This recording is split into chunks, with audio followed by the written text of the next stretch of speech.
Let's solve this question. Two insulating small spheres are rubbed against each other and placed 1 centimeter apart. If they attract each other with a force of 0.1 Newton, how many electrons were transferred from one sphere to another during rubbing? Okay. So हमें दो sphere दिए गए हैं, उन दोनों को रब करके हमने 1 सेंटीमीटर अपार्ट रख दिया, 1 सेंटीमीटर. ओके. सो इन दोनों पे चार्ज क्या हो जाएगा? दोनों पे चार्ज क्यू होगा, एक क्यू होगा और एक माइनस क्यू होगा. इन दोनों के बीच में फोर्स हमें दे रखा है, force is equals to 0.1 newton. और जो इनके बीच में डिस्टेंस है 1 centimetre, that is basically r is equals to 1 centimetre is equals to 0.01 metre. Okay. तो और बाकी चार्जेस इन दोनों पे क्यू हो गया, तो हम मैग्नीट्यूड निकाल सकते हैं. फोर्स का मैग्नीट्यूड हमें पता है, आर हमें पता है, तो क्यू हम इजीली निकाल सकते हैं कि क्यू का क्या मैग्नीट्यूड होगा. ओके. तो फोर्स हमारे पास कूलाम लॉ से फोर्स क्या होता है?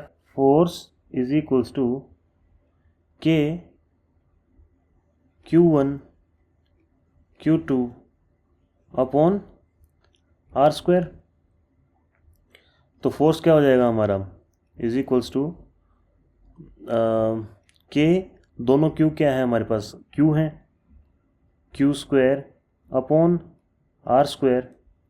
इसको हम लिख सकते हैं, फोर्स हमारा हो गया 0.1 which is equals to K is 9 into 10 to the power 9 multiply by Q square upon what is R? R is 0.01 का होल स्क्वायर. यहाँ से हम क्यू निकाल सकते हैं, तो Q square is equals to 0.1 into 0.01 multiply by 0.01 divided by 9 into 10 to the power 9. Okay. इसको अगर फर्दर सॉल्व करेंगे तो हमारे पास आएगा Q square is equals to, इन सब को हम हटा सकते हैं, डेसिमल को अगर हटाएंगे तो ऊपर बचेगा 1 upon 9 into 10 to the power 9 plus 1 2 3 4 5, तो which is equals to 14. Okay. अब इस Q अगर हमें यहाँ से निकालना होगा तो हम इजीली निकाल सकते हैं कि Q is equals to under root of this whole thing. So Q is basically plus minus under root of 1 upon 9 into 10 to the power 14. तो Q इज इक्वल्स टू आ गया हमारे पास plus minus under root 1 upon 3 into 10 to the power 7. Okay. So ये हमारे पास Q आ गया. अब हमें पता करना है कि कितने इलेक्ट्रॉन्स ट्रांसफ़र हुए हैं एक स्फीयर से दूसरे स्फीयर पे. तो हमें पता है कि बाय क्वांटाइजेशन ऑफ चार्ज कि Q जो है वो हमेशा इक्वल होगा N इंटू ई के. E is charge of electron. Charge of electron हमें पता है क्या होता है? 1.6 into 10 to the power minus 19. Okay.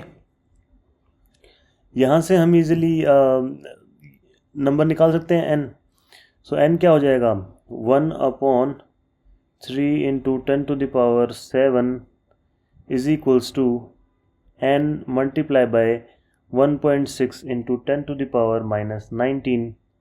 Therefore n is equals to 1 upon 1.6 multiply by 3 is 4.8 multiply by 10 to the power minus 12. So n क्या हो जाएगा हमारा? n हो जाएगा is equals to 1 upon 4.8 into 10 to the power minus 12. और हम इसको लिख सकते हैं n इज इक्वल्स टू, अगर यहाँ से यहाँ आ जाएगा प्लस 12 ऊपर जब जाएगा तो. सो n इज इक्वल्स टू, इसको जब सॉल्व करेंगे तो हमारे पास आएगा 2.1 इंटू 10 टू द पावर 11. सो इतने नंबर ऑफ इलेक्ट्रॉन्स जो हैं वो ट्रांसफ़र होंगे रबिंग के दौरान. Okay, which is our answer.